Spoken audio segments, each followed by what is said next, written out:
Hey everybody, Father Michael Revak here at St. Mary Magdalene in Newnan, and you are watching Essentials.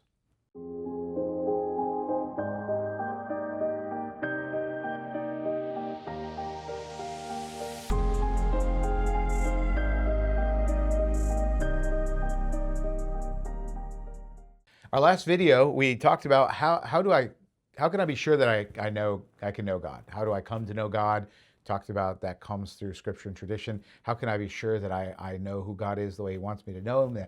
That's governed through the magisterial interpretation of the Church and the teaching body of the Church that takes the sources of Scripture and tradition and articulates them in a way that is universally acceptable and apprehensible by humanity. Today, I want to talk about love, really, because we're not saved by knowledge, we're saved by faith. We're not saved by knowledge, we're saved by love and grace. It's really important that we recognize God reveals Himself to us that we might know Him so that we can love Him, right? So that we can not only love Him, but recognize that He has and always has loved us. The idea of loving God is something that we talk about a lot. That's kind of what religion is. Religion is our humans' attempt to relate to and to love God, especially the Christian religion. But the hardest thing, I think, for us to do, and that if we could actually figure out how to do it, everything else would fall into place, is not how do I love God, but it's how do I let God love me? Because that's the starting point. You know, Scripture tells us. I'm gonna change this up a little bit, but Scripture tells us it's not God who first loved, or it's not us that first loved God, but it's God who first loved us. And just like in mathematics, the order of operations is important, right? Jesus says the greatest commandment is to first love God, then love neighbor, and that order is important. If we try to love our neighbor before we love God, then what we understand love to be is going to change, and it's going to turn into some horrible thing that we see it today all over the place. People who say that they're loving, but that love is not sourced from God. It's sourced from some secular understanding of love, and then they turn around and they try to refashion God in their own image and likeness, because if God is love and they love according to this human understanding, then God must look like them. But rather, if we love God first, and like we're talking about today, let God love us first, then what we understand about love, who we are, how we want to be loved, is going to change, and the way we love others is going to change according to that as well. So let's talk just briefly about how do I let God love me. It's so hard. We're so independent, and we take it with such pride to be self-reliant, and we have this image of the little boy who does this little project and wants to do it all on his own, and then once he gets it complete, then he turns around and shows dad because he's looking for dad to be proud of him, as if that's the starting point, as if dad loves me because I've made him proud. But in fact, we're empowered to do things that make our Father proud of us because He loves us. That's the starting point. And we have to start there, or everything else just becomes this hubris, this pride, this attempt to do, either to do so that we can achieve our own salvation, or to do so that we can earn the salvation that God gives to us. And that's not the way it works, right? So we start by saying, God, let me let you love me. Let me be loved by you. And that comes not through hours on your knees with rosaries and novenas and litanies. It comes by sitting down in His presence and just letting yourself melt into His space, into His arms.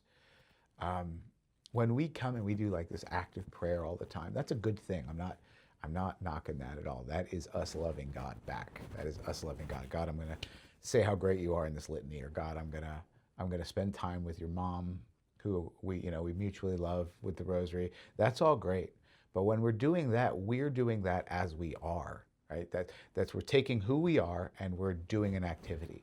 But when we let God love us, something else happens. He makes us something different. He makes us the way He wants us to be for what He wants us for. He makes us the way that he wants us to be as his beloved. And then being made more his beloved by letting him love us, then we become more beloved and we are able to love better. And we're happier because we're more of what we're meant to be. And we're made what we're meant to be by receiving the love that God pours out on us, because we were made to receive God's love. That's why he made us. He didn't need to make us. He was perfectly content with himself. The only reason he made us was so that he can love us. And so if we start there, and if we allow in our prayer and in our meditation this sort of letting go of our very selves, this sort of self-abandonment in prayer of saying, I'm not even going to control who or what I am. My identity is yours, Lord. You have everything. Pick me up, hug me, reshape me, mold me, be the potter to me, the clay. And then when you're done, I'll go off and be the person that you've just made me. And it could be little tweaks here and there from time to time, right? If you're already living a great life, he doesn't need to do a whole refashioning for you to receive his love. But we always need to allow for little tweaks, because who we were yesterday might have been good, and that might have been exactly who the Lord wanted us to be yesterday. But he might want something different for us today. He might want us to do something different or to be something different today. And so we need to sit back down every day, all the time, and just say, Lord, let me receive your love. Because in receiving his love, we are, in effect, recreated into what he wants us to be.